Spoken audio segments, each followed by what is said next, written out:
When we duplicated these objects in an array, they got created as something called an instance. And an instance is an object that is identical to another object. And we can illustrate that by selecting any one of these and going to the Modify panel and playing around with the parameters. If I change the length, for example, we'll get wider stairs. Each one of those is a separate object, but they're all instanced. So they're all share the same parameters. I'll set that back to 4 feet, 4 and apostrophe, and enter. Let's also look at cloning objects outside of the array tool, because we can duplicate any object and choose to either make it a unique copy or a shared instance. I want to make some sides to my staircase here. Go to the Create panel, and in Geometry Standard Primitives, just draw out a box. Select the box tool, and in the top view, click and drag to set the footprint, and then drag up to set the height, and then click. Now we want to change these parameters here. As long as the object is still selected, we can change the parameters directly here in the Create panel. But I usually go over to the Modify panel just to save myself some confusion. Let's set the length here, and that's going to be 4 inches. Type in a 4, and then press the Tab key. Go to the Width field. And for the width, let's make it 18 inches and press Tab. And then the height, we're going to make it pretty tall because it has to be the same height as all of the stairs. And I've already done this, so I know it's going to be 23 feet and 6 inches. So 23 apostrophe 6, and then a quote sign or double quote. 23.5 feet. And now it's tall enough. Let's orient it. We'll grab the Rotate tool and do this in the front viewport. We want to just turn that so that it's lined up. Maybe make the viewport larger with Alt-W.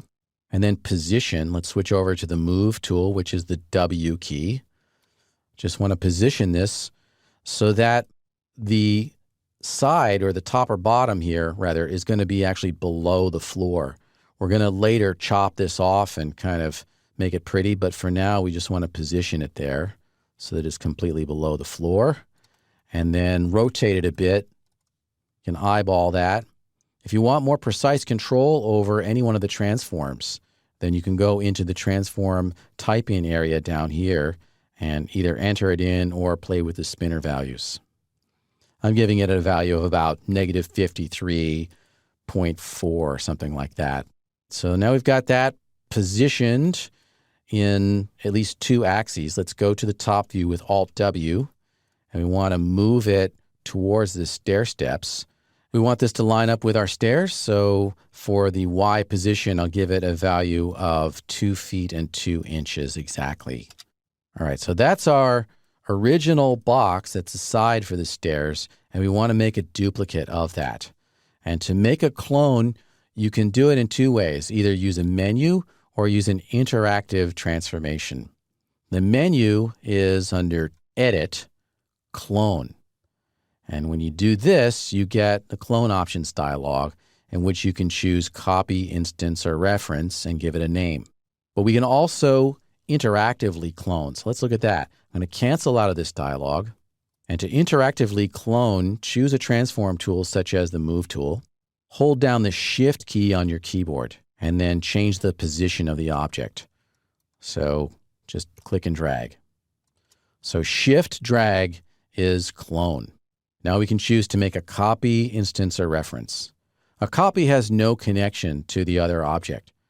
If we edit one, it will not affect the other. An instance is 2 identical objects.